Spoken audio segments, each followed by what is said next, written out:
So, welcome, folks. I got to tell you that no matter how often you do these and no matter how much you prepare, things always go weird. There's always some glitch or some kind of weird in this kind of technology. But you know what? We'll do the best we can, and I hope you guys have a sense of humor. That's all I can say. But I appreciate you coming, and this is a fun event for us to produce. It's very different than what we've used to are used to producing, which is live events and education programs. I first want to thank Ocean First Bank for being our presenting partner at this year. In fact, for the rest of the year, anything we're doing will be Ocean First will be the presenting partner, helping us out tremendously in this difficult year. So, thanks for attending. We appreciate you being here, and week after week, we'll do the best we can to provide some kind of entertaining guest. And tonight is certainly no different. For those of you who don't know, my name is Joe Mooche. I am the artistic director for the Jazz Arts Project, which is a nonprofit organization that presents and honors jazz with world-class concerts and high-level education programs. Tonight's guest is the fast-rising star in the jazz world, Lakecia Benjamin. Her latest album, Pursuance, is a tribute to the music's most intimidating power couple, John and Alice Coltrane. In it, she gathered venerable jazz giants such as Ron Carter and Reggie Workman, with rising players Georgia Ann Muldrow and Keyon Harold, along with other trailblazers in jazz to produce what has been called her spiritual quest. Perhaps it is best said by Marilyn Lester in the New York City Jazz Record. Lakecia is a product of New York City's Washington Heights neighborhood. Her upbringing and background strongly inform her worldview and her playing. The word used to describe her is charismatic. Whether on stage as a leader or band member, she's possessed of energy and intensity unmistakably geared to giving her audience a good show. Benjamin is, in the best sense of the word, an entertainer. She's aware that it's not enough to play well, it's showmanship that keeps a crowd's attention. Her sound is big and rhythmic. She's been compared to Johnny Griffin in that regard, especially since she's slight of build. Her tone is clean, no nonsense, with urgent improvisations that tumble out of the horn like a dynamo on full throttle. Ladies and gentlemen, please welcome Lakecia Benjamin. You're there somewhere, but I can't hear you. Why would that be? I'm here. Oh, there you go. Howdy. Hey, how are you? I'm good. Carmen, are you here with me? I am here. There you go. Carmen and I are going to share the discussion for tonight. And Forgive me, Lakecia. My first time. we're grooming him. Lakecia, you and I have you and actually our listeners and our patrons have a mutual friend in Bruce Williams. He has been in our organization on many of our stages, in our presentations as a performer, and also as one of the premier educators in our Jazz Arts Academy. So there's a mutual friend for us to talk about, or to acknowledge at least. Yes, we are. I mean, I'm a big Bruce Williams fan. He's a mentor of mine, and he's become a friend now these days. But big fan of his playing, big fan of what he has to offer to alto saxophone players all over the world, and the tradition and legacy of the alto. And just as a human being, how inspirational he is, and triumphant, and always pushing forward and pushing the music to a different level. Totally agree. And in fact, he and you also share the Yanagasawa saxophone. You are both Yanagasawa artists, yes? Yeah, I was a Selma artist at first, and through the juggling of Bruce Williams, I found out about Yanagasawa saxophones, and they actually made me one. And So once that happened, I was pretty sold on the quality of the instrument. So it was Bruce that twisted your arm and said, "Hey, you got to check this saxophone out." He did let me try all of his saxophones, but this may be it's probably not good for the Zoom for everybody to see, but this is the saxophone here that they had made for me. So if you can Wow. tell, it's half gold, half silver. Nice. The neck is a solid silver. Has my name engraved in the I was bell. gonna. That's beautiful. Look at that. It has Now, gold. It has fixtures all over it, so you can see, which is not typical of the saxophone. And on the side, it has in Japanese praise and worship for my spiritual side. So Wow. it was pretty easy to so get me after that.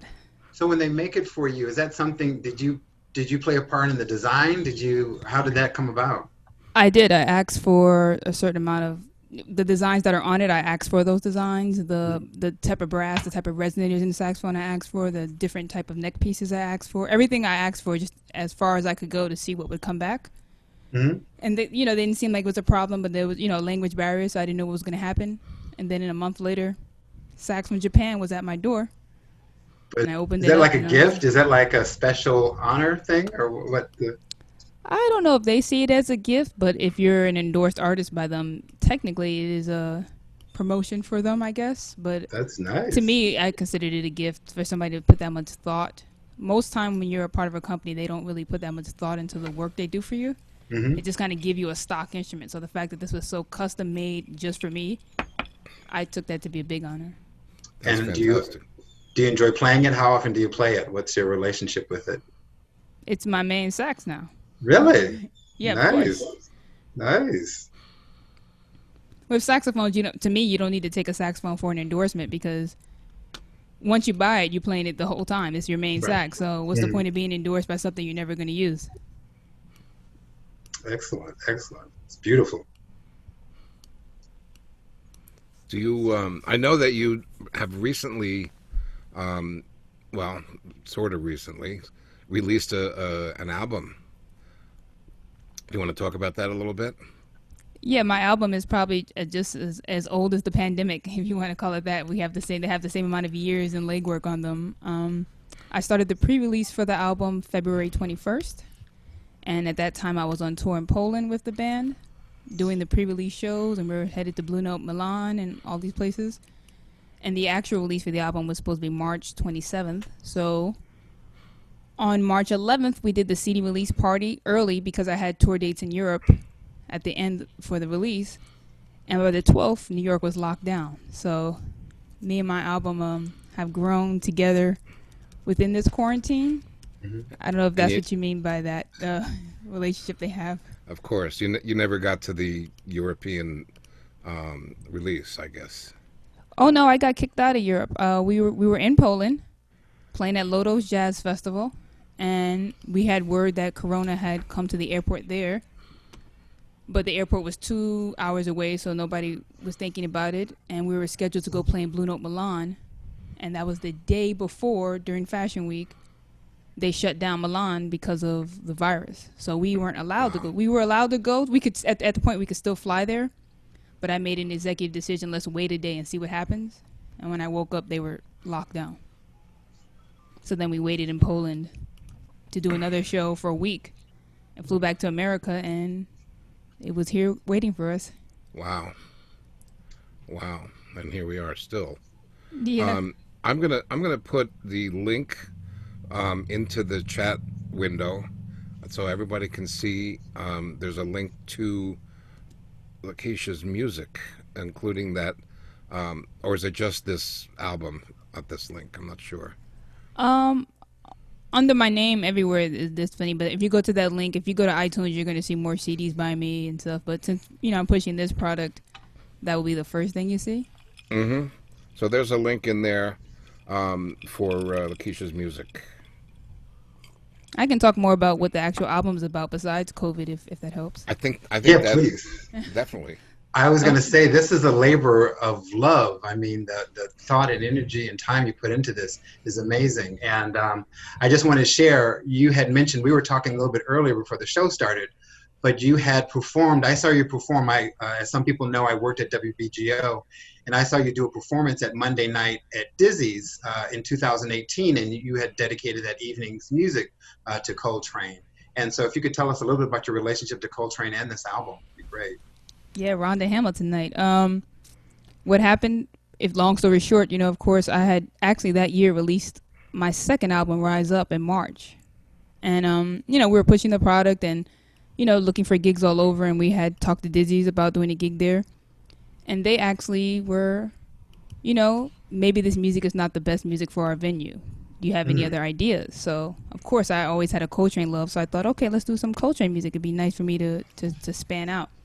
And it was by doing that concert at the end of the night, everyone had mentioned to me that I should, maybe release a Coltrane CD of all this music. It was so excellent. It was so wonderful. But I kind of was not satisfied with the night. And we went on to play another jazz festival, and I still wasn't. And that's when I kind of realized I was unhappy because I didn't feel like I was representing his music correctly. One, because Alice Coltrane's music wasn't there. And two, I felt like it was just a one-sided story, So that kind of spiraled. After I did that gig the next year, I kind of, in the middle of the year, last minute, came up with a way to piece together this album. For you guys that don't know, the album is grouped into 3 different generations. It's grouped between 70 to 90, 50 to 70, and then 20 to 40. The whole concept behind that was, of course, I wanted to do John and Alice's music and, pay homage to what they have done spiritually, intellectually, their excellence in performance. But the only person I knew that had recorded with both of them was Reggie Workman. So I called Reggie up and I went to the New School to see him. Of course, he was happy to see me. He thought I was just coming to say hi. But I wanted to get him on board because I wanted somebody there that kind of knew the Coltranes. Someone that had dinner with John at Coltrane, had lunch with Alice Coltrane, that had played both of their music and kind of knew the integrity and the idea behind each song and who they were. And he's the only person I know that's done that. And, Reggie Workman is Reggie Workman. So once I did that, he was, of course, excited about it.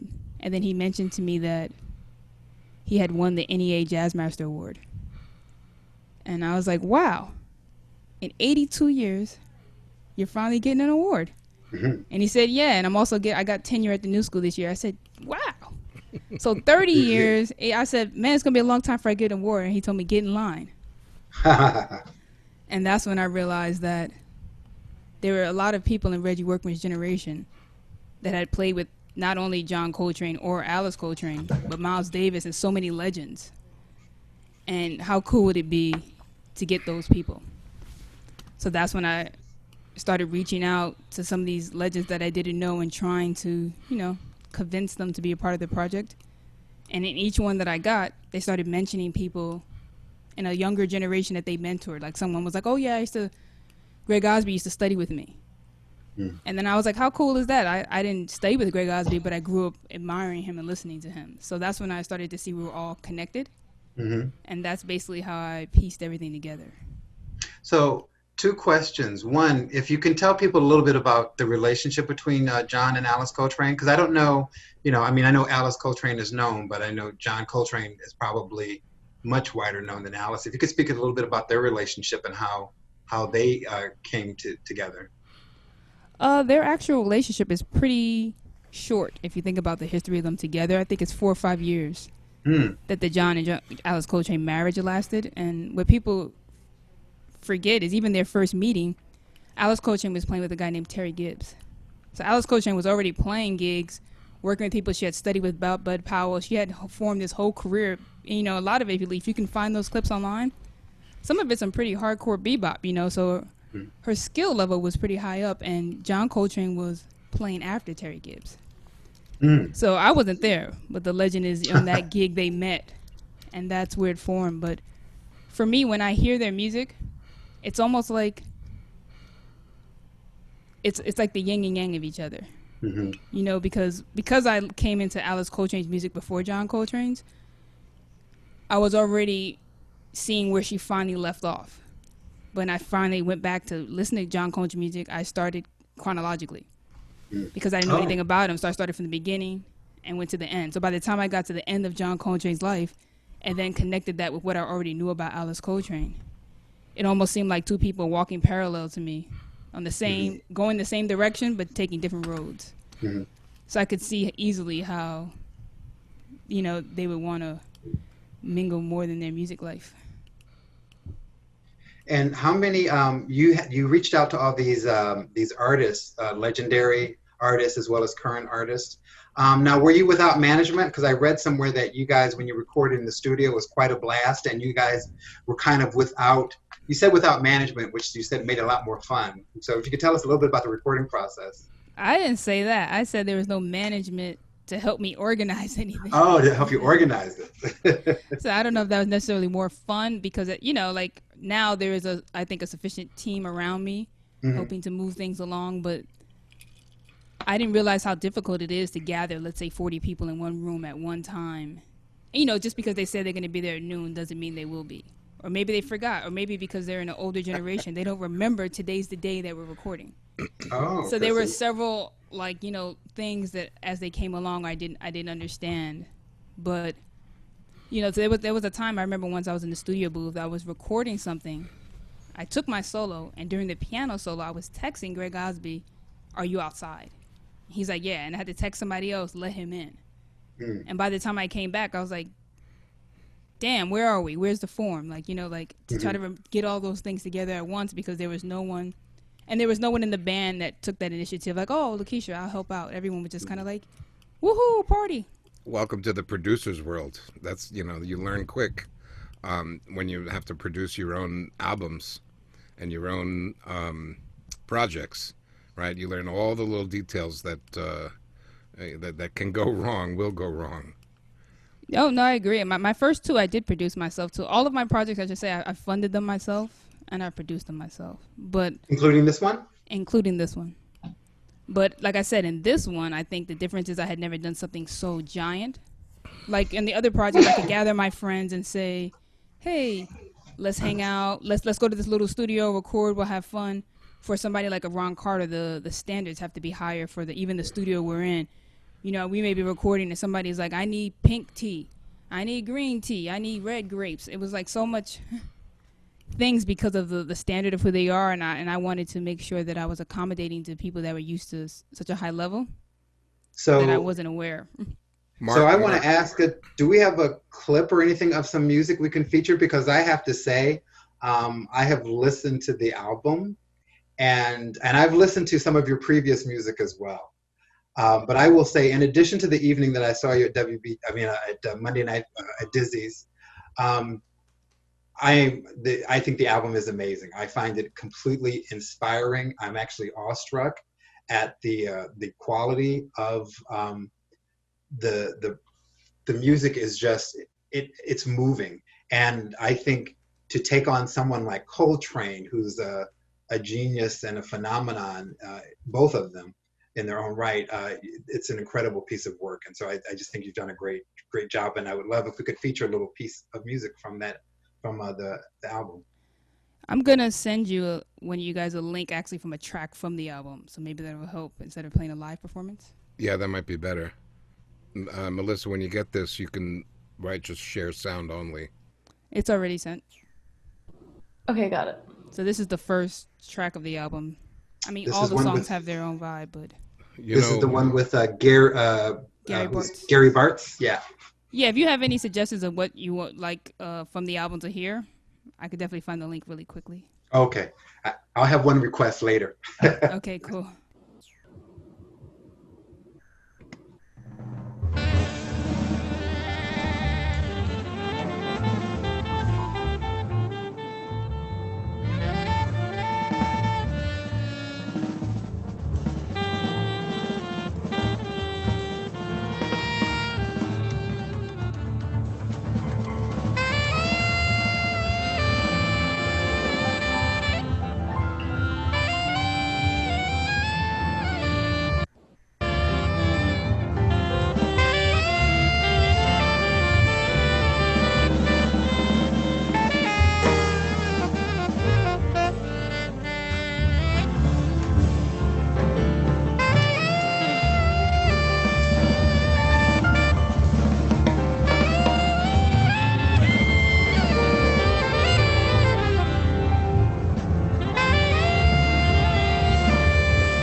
Yeah, Turn my mic on for that. that's kind of that's cooking. That was hot. You know, I And the love whole it. um, album is great. The whole album from beginning to end is great. Um, for me, a record like this is important because it introduces an audience to Alice Coltrane who might not otherwise be familiar with her music. And so much of jazz's introduction, through our friends and fellow listeners, we're turned on to different things and we explore, we read, and we enhance our understanding of the music. And that's why, from my end, I consider a record like this to be uh, not only a great performance, but a great tool in jazz education for all of us. And the track Alabama, um, such a powerful song. We all know what Alabama, why it was written. 1963, after the Birmingham church bombing, this is how John Coltrane expressed his thoughts. And to capture in your own unique way the power of that number, to me is just amazing. And I was floored by it. Really, it's a tremendous record. Oh, I mean, thank you so I'm not a much. musician. I'm just a fan. I relate to the music intuitively. I don't have understanding of music because I'm not a musician. But to me, it floored me. I thought it was great. No, I appreciate that. That Thank was you. actually my goal of the album. My goal was not for people to like, oh, who's Lakecia Benjamin? Who's this girl? It was to first highlight Alice Coltrane's music and put it directly next to John Coltrane so they could actually see that it was on that same level.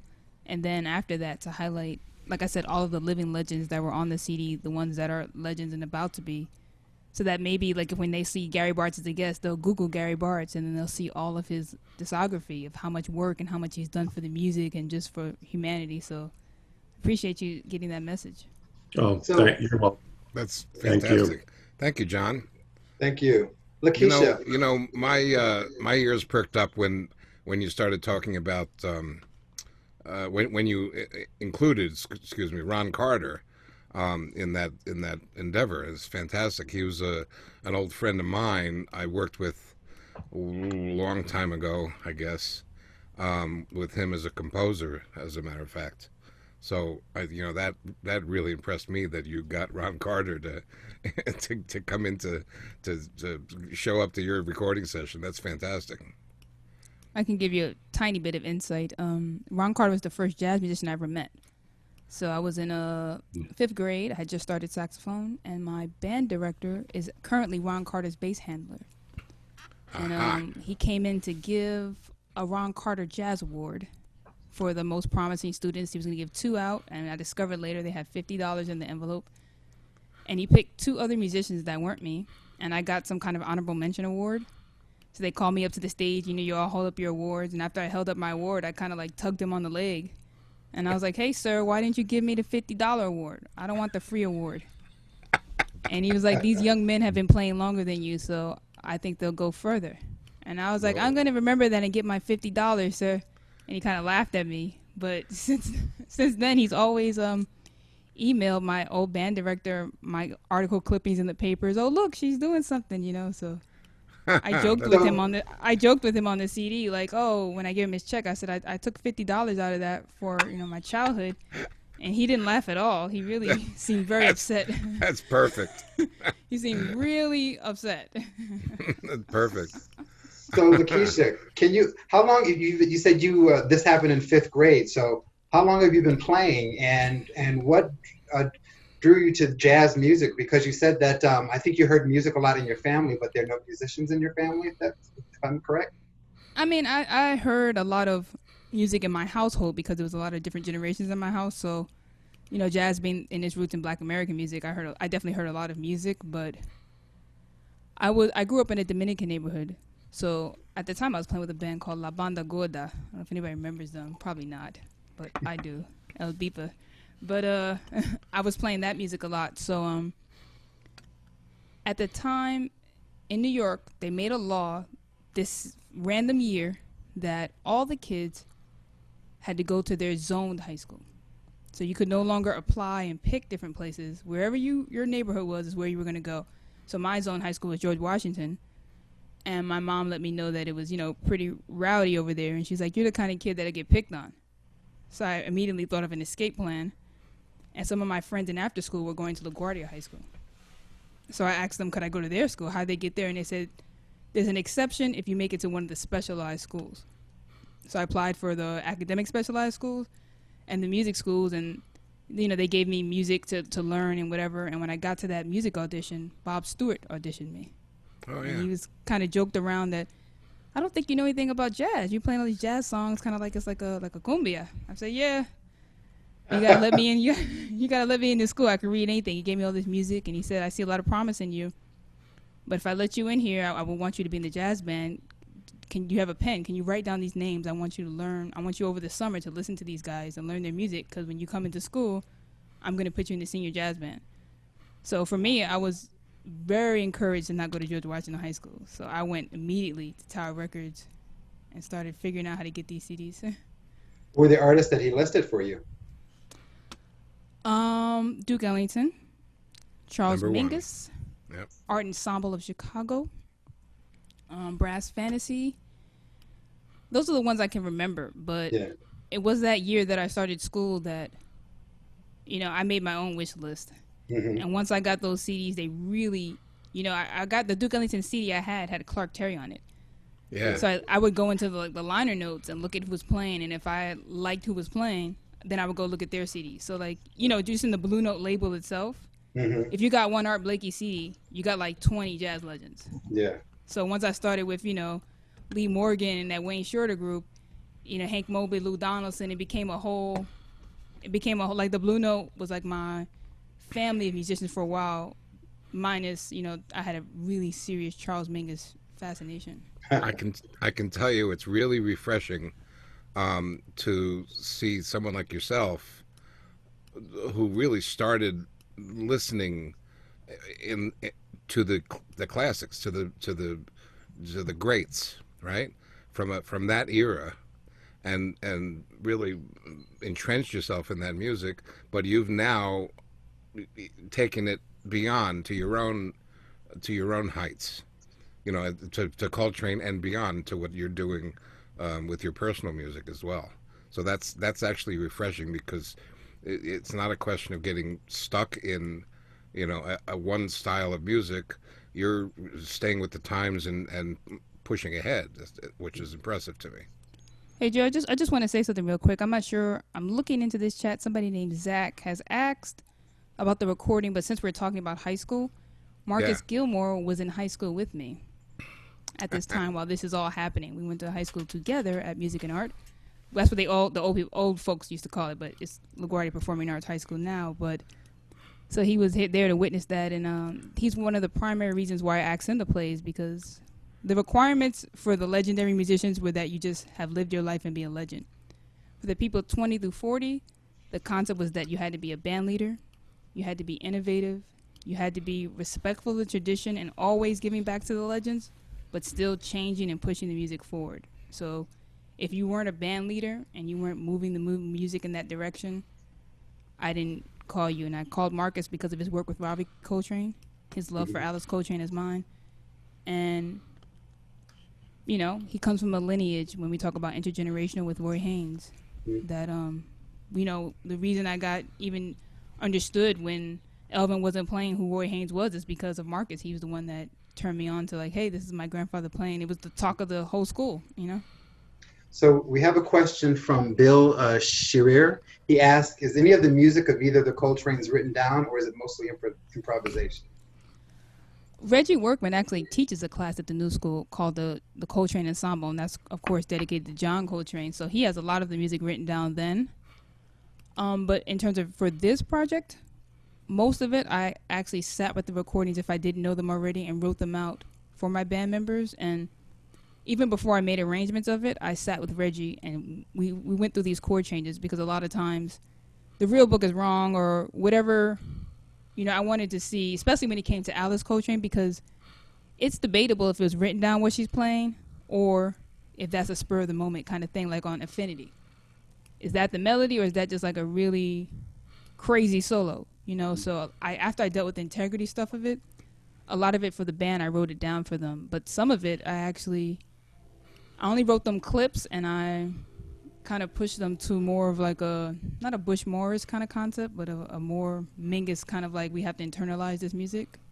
I did have to write it down though, because the only people that rehearsed for this album is my core band.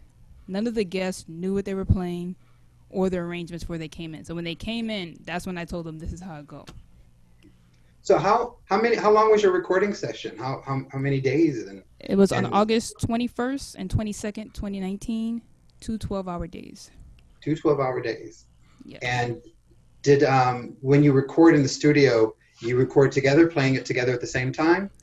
All at the same time. So if anybody was our downfall, we had to go again. Mm-hmm. You've had a career as a saxophonist, as it says here, sharing the stages with some legendary artists from different fields. Although maybe related in somewhat, you may even be the the linchpin in them at some point. Stevie Wonder, Alicia Keys, The Roots, Macy Gray. I mean, that's had to have been very interesting for you. Extremely interesting. I assume it has informed your own music as well. I do think so, because I do think when you think about jazz, like the roots of jazz, if you go way, way back, we're always in the land of the spirituals, right? And out of the spirituals come the field hollers and the songs, and out of that comes the blues, and out of that comes jazz, out of that comes rhythm and blues, gospel. Like at that point, that's when the music starts to break off and you get the different genres that we kind of have now. Even pop then was still just popular. So I do think that when you're able to study, I guess, the roots of jazz and actually get to the source of the emotion of it and branch out, it becomes a completely different experience. Because I had somebody ask me once, why would you waste your time with somebody like a Macy Gray or Alicia Keys or, music that they don't deem worthy enough? And, I understand where they're coming from in terms of the technical challenge, but I can definitely tell you it's challenging to stand up in front of 70,000 people and make them clap for you. Right. It's challenging to get out there and get these people that don't even know that you're holding a saxophone, to get them to understand that you're not improvising. It's entertaining, and it's still musically, so I learned a lot watching people like that command stages that big, watching them interact with their audience and keeping them engaged. That, a lot of times as horn players, we have a hard time engaging our audience. And I feel like watching them and how they choose to move through the songs and everything. And even though Stevie Wonder, of course, is pop music, that's as musical as it gets. Stevie, Prince, like, that's the best of both worlds. So yeah, I agree with that. Certainly. Geniuses there. Definitely. Can you talk a little bit about, I was curious, just a little bit of you also have a sense of style. You're talking about showmanship and entertaining. We had, about a week or two ago, we had someone speaking about Louis Armstrong, and he was talking about that, about the importance of showmanship and connecting with your audiences. And can you talk about that a little bit in terms of just your style? I noticed you have some very nice glasses, and I noticed that the album cover of Pursuance is very beautiful. The outfit you're wearing is gorgeous. Was that handmade by someone? You seem to have a very sense of direction of what you want things to look like. It wasn't handmade. Yeah, it wasn't handmade. It was pieced together by me. But I think that visually an artist should represent themselves as well. I think a lot of times we get, kind of just caught up in the music, but we're in the performing arts. That's dance, that's visual, that's production, that's singing. That's a lot of things that involve the arts. So when we say as artists in COVID, stand for the arts and help the artists, we're going through a tough time. Musicians are not the only one out of work. Painters are out of work. Journalists are out of work. Photographers are out of work. Sound people. So I think it's important to represent the arts. I don't want to say like, like harp on it like the old folks say, they see you before they hear you. So so a lot of times when you come on stage, people decide right then if they're going to sit down or walk out. So I have one question here, one question, and then I have a track that I would like to hear. I'm going to ask the question first. Zach has another question, and I think Zach, aren't you a musician? I think Zach is one of our students. Isn't he with Jazz Arts Academy? Zach is one of our education coordinators at the Jazz Arts Academy. You can turn your mic on. Yeah, Zach, you want to ask your question? Go ahead, Zach. Let it out, babe. I was going to ask about Missy Elliott, playing with Missy Elliott, because I see that name also comes up whenever I look you up on the internet. I think it's safe to say 99% of the people I play with has been amazing because I love music that much. But when Carmen just asks, what is it like to visually express yourself? Missy Elliott is someone that visually, her music videos are like legendary in terms of we'll be looking back on those things. Of course, if the world continues, we'll be looking back at just how amazing her style is, how innovative she was at the time. Like, this is the 90s, and she's making videos I think that you could see in 2020. Briefly, I met her by accident. I was walking in the village, talking on my phone, and some guy across the street starts yelling at me, "Hey, sax girl, sax girl." So I immediately ignored that because I don't like that kind of rhetoric. So I just ignored him. He started running after me, so then I started running. So as we're both running together, I eventually stopped. I said, I'm not going to run from this guy. I said, what do you want? And he's like, I'm looking for a saxophone player to play with Cortez Ellis. And I was like, who is that? He's like, oh, it's Missy Elliott's cousin. I was like, I don't have time for this. And he said, if you do have time, come to the studio, tomorrow, blah, blah, blah, blah, blah. I decided I wasn't going to go. The next day came, and I went. I went down there. There's a bunch of guys in the band. I didn't know them. Everybody's playing, jamming out. It was really, really fun. There was no Cortez there at the time. And from that collaboration, we eventually played a gig that was, for Puffy with Terrence Howard was there, Gary Union, a whole big thing. And Cortez never gave me the money for the gig. So we went on a rampage looking for Cortez to get this money. In the process of, trying to mug Cortez, we ran into Missy Elliott. And she asked, could I put together a horn section? I said, all right. Are you going to have the money? She said, yeah. But because I didn't have any money, I was like, there's really nothing to lose here but keep calling the bluff, So that's how it worked. So you did get the money from Missy Elliott. I didn't get Cortez money. I got the money from the new gigs with Missy Elliott. But Cortez, at this current time, if you're listening, still owes me my money. And I never was able to play those horn players. Well, you should be collecting. We'll track them. Joe, we'll track them down, right? Yeah, track them down.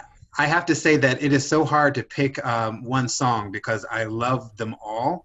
And there's so many great well-known songs in here. But I'm going to choose one by Alice Coltrane. And it really moved me. And if we could play a little bit, you said Prima, do you have that? Oh, that's my jam.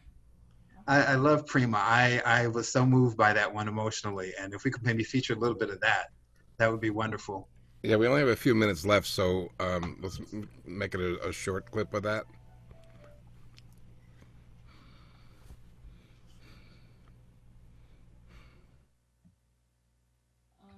And if you're able to, you mentioned that it was one of your favorites, Lakecia, if you have a couple of comments you want to say about it.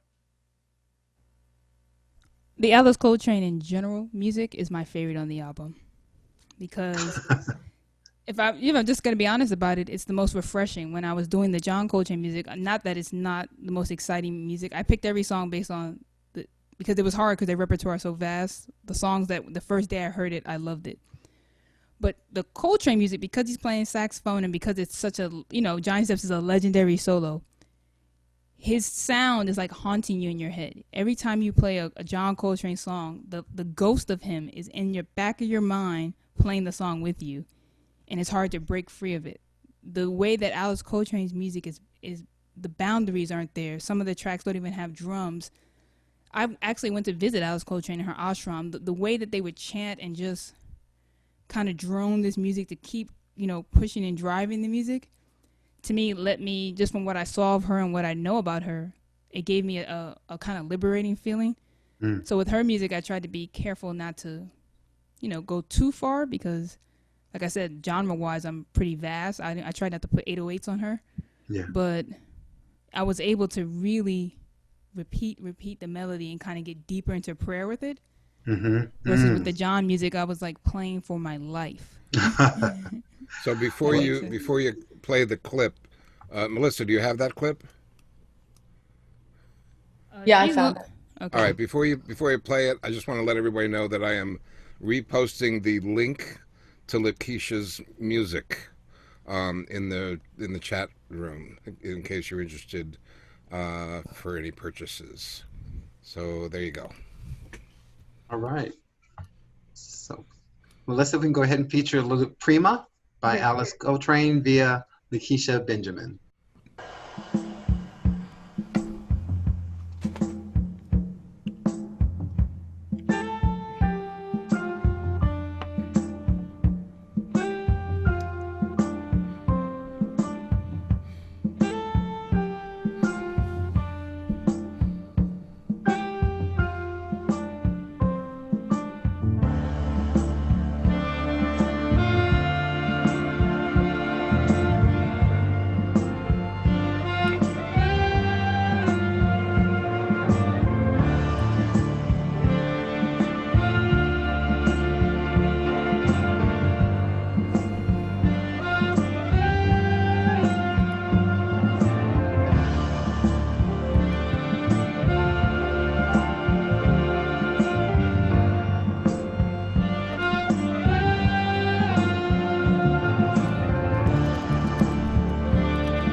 Yeah, we're up against the Um, clock a little bit, so that was a nice. We don't want to give it away. We want them to buy it. So yes, yes. that was a nice taste. Um, So Carmen, if you wouldn't mind doing the honors, we have to do our little commercial here for the sure, organization. sure. First of all, I just have to say, music moves the soul, and that song just moved my soul. I'm a little bit emotionally kind of verklempt over here because I really, really love that music. And so we are keeping the music playing here at Jazz Arts Project. We are not out at Summer Jazz Cafe, which is where we would normally be at this time, and we would normally be doing jazz in the park. And we would be out in the community playing. And unfortunately, due to this time period, us as artists, we are not able to get out and perform. But we want to, and we are keeping the music playing. We have our summer camp. I think our summer camp just started virtually, isn't that right, Joe? It starts tomorrow morning, So we as have a our matter of virtual fact. summer camp going on, and we have our events. So we do have events happening, and we've also got Mondays with Mooche, and we've got more things planned, but we need your support. So in order to do that, please help us out with a donation. You can send it here to jazzartsproject.org/donate. We really appreciate your support, and we thank you for coming out tonight. We have a couple of other questions. Joe, do you mind if I throw another question out here for her? Sure, go for it. We have one question. Zach wants to know what your favorite Mingus record is. Black Saint and the Center Lady. It's a long suite. It's a 4-track suite. All right. Didn't Excellent. take her long to answer that one. You knew It that. was right there. And then we have a question from Diane Doolittle who wants to know, what do you like about playing the Yanagisiwa Yani? I'm saying this terrible. Yanagasawa. Yanagasawa. Thank you. Sax versus Selmer. And that's from Diane Doolittle. Is that you, Diane? That's me. Yep. I Go ahead. got that down. I was summer for like my whole life. So my first summer was Series 2, and I have a super balanced, and also some sixes I've played. And for me, what I discovered is sometimes in the higher C, on the super action 2, the C's were out of tune. Some of the D's were out of tune. And you know what? I don't think it was any fault of mine because I tried other horns and sometimes it was embarrassing in sessions. But when I switched over to Yanagasawa, that problem left. But after about 2 weeks, I want to say, of breaking it in, it seems like the overtones are in more of my sound. So where on the Selmer I have to push harder to get the vibration I'm looking for. On the Yanagasawa, I actually hold back a little bit more because the tone is resonating at a higher frequency. If you mean it, it's easier to play the lower notes. Everything is easier to play. So to me, as a professional, it's easier when the equipment is not in the way. Right. Because I have a Selmer alto, I have a Yanni soprano, but I never tried the Yanagasawa alto. This is a AW10, but the resonators are changed, so it's not the plastic resonators. I got this one because I do on my pop music do a lot of dancing and stuff, and I was anti-Yanni because it was so heavy and like thud metallic kind of sounding. Like Johnny Hodges, like if he was a baritone. But I found on the AW10s that they are lighter in the feel, and the sound does still resonate. And I usually keep the solid silver neck on. Sometimes I do switch. I have a gold. I have a silver with a gold plated one. I have a couple different ones, but the silver one is more my angle. So I definitely recommend just get out of the summer business. And they got better customer service. Thank you. You sound great. Thank you. Okay, thanks. All I have to say to that is arigato. Peter Masa, So I have another question here, and the question is that you talked about Alice Coltrane and John Coltrane both being on a journey, and it seems that both of them were very involved with their spiritual development and connecting their music to their spirituality and growth. I think I read that John Coltrane, I think you read something about they were committed to excellence. And I guess what I was curious about in today's times, I mean, what does this music, how can this music, what does this music say to this generation and to today's times and what we're going through with our current climate in terms of Black Lives Matter, in terms of our political climate? I'd be curious. Jazz is a music that speaks to people, and I was curious about the message of this music today. That question has multiple answers and angles, but if I can try to just sum up all the different parts of it, for one, I do think John and Al's coaching represent excellence, but I also think they represent integrity. And I think as a society, we need to bring back integrity and like, our word. When we say we're going to do something, we are going to do it. When we as a society try to say we're the best, to be the best. If you're going to lead, you have to lead from a place of humility, and you have to lead from a place of courage and strength. And I think that the way this pandemic has exposed the world to me is kind of like compassion is not in the building anymore. So you have a lot of people losing their jobs. They have a lot of people losing their family members. A lot of people losing their just hope. And the way the administration of this country and other countries have handled it seems to me like they've forgotten that the citizens are people and the culture. Like as a society, as America, we are a culture. And I just would hope that if somehow from this CD it can start to evoke emotions in people and bring them back to like, I think there's a famous quote that we are spiritual beings in a human body.